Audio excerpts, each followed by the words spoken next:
is not a person in this room that is not constantly up under attack.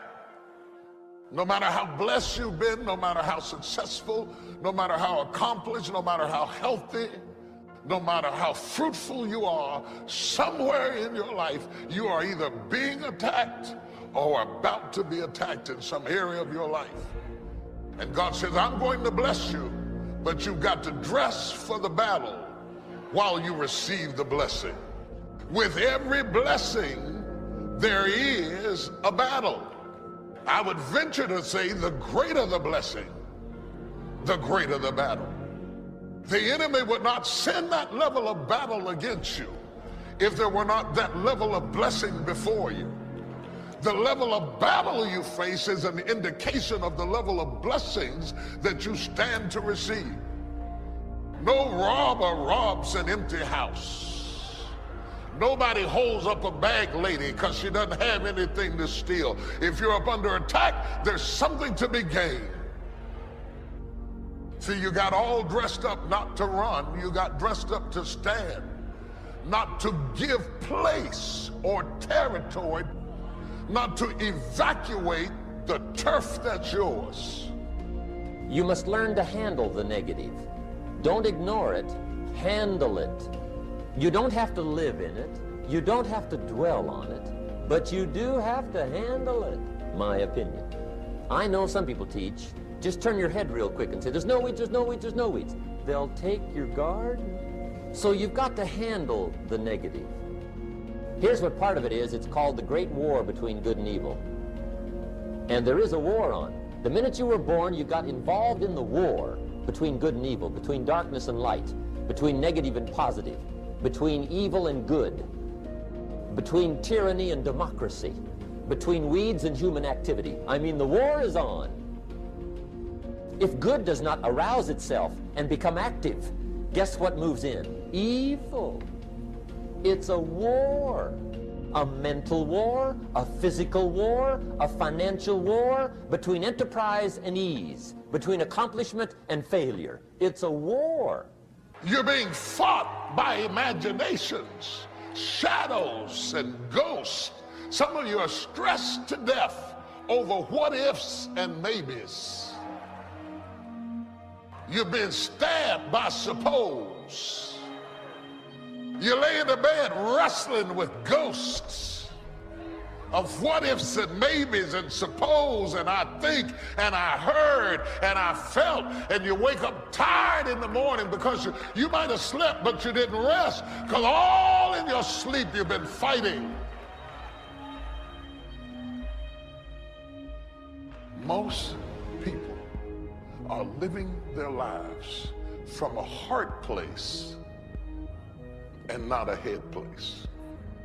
They are so engrossed with what the heart feels that they have not covered what the head thinks. Most people are governed by their emotions. They're having a heart experience in a head fight. You will never win a battle if you're having a heart experience in a head fight. You're telling the enemy how you feel has nothing to do with what you know. And if you're going to deal with a knower, never approach a knower with feelings. You've got to approach a knower with facts. The enemy wants to cut off your head and leave you with feelings.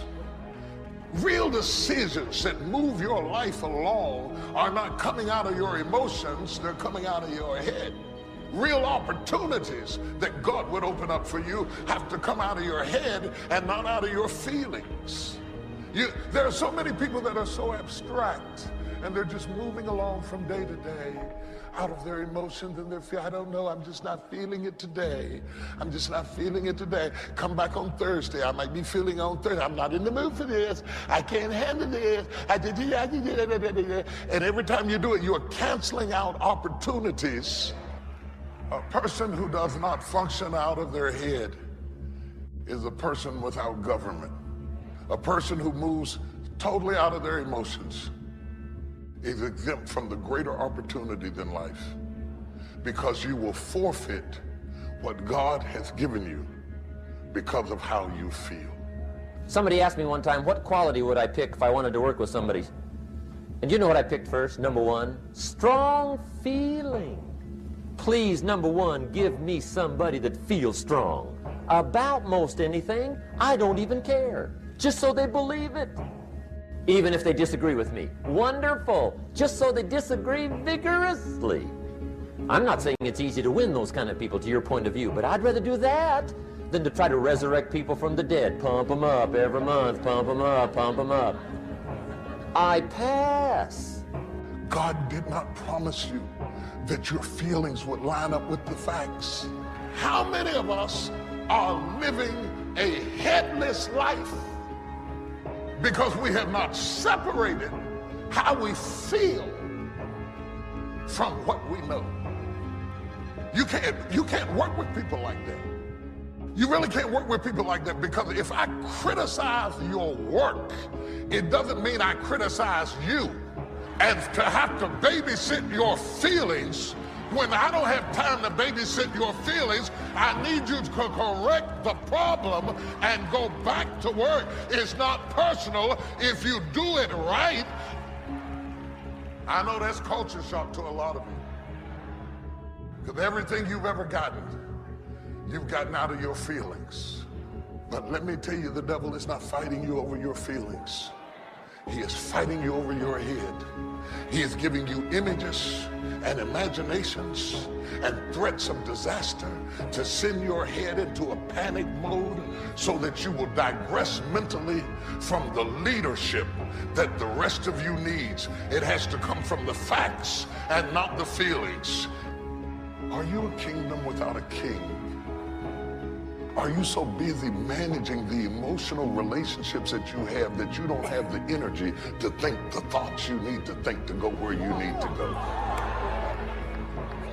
Are you so busy managing your feelings and the feeling the people around you and trying to make them feel what you feel and need what you need and want what you want, that you're not making progress in life?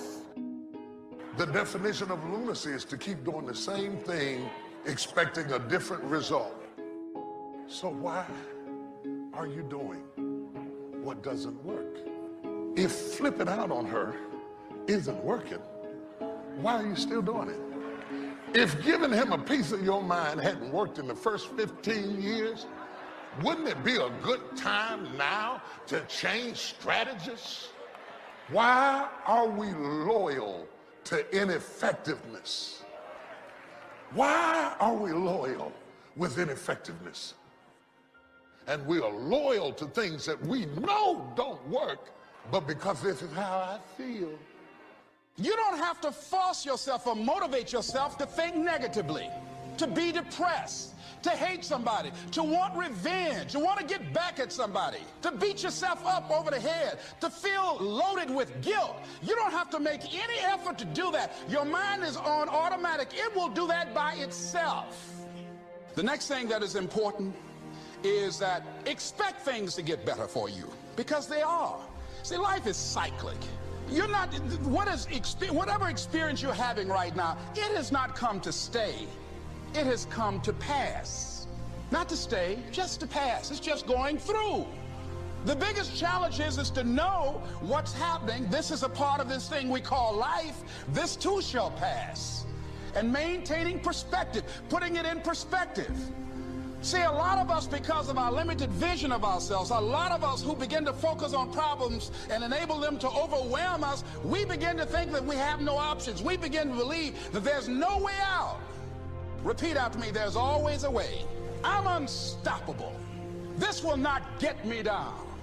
And if I get knocked down, I'm going to be like Leo Pascal said, you're going to have some low moments in life, but when you do, you will have high lows. Because you're going to have sometimes low moments when you won't want to get out of bed. You just want to stay there. There are times you won't want to come out the house. There are times you'll be feeling bad and don't know why. What's wrong? I don't know. It's called life. Someone said we have two primary choices in life. We can either accept conditions as they exist, or we can take the responsibility to change them. See, a lot of people want to exempt themselves from taking responsibility. All they want to do is talk about the problem. Every time you see them, they'll tell you their story over and over and over.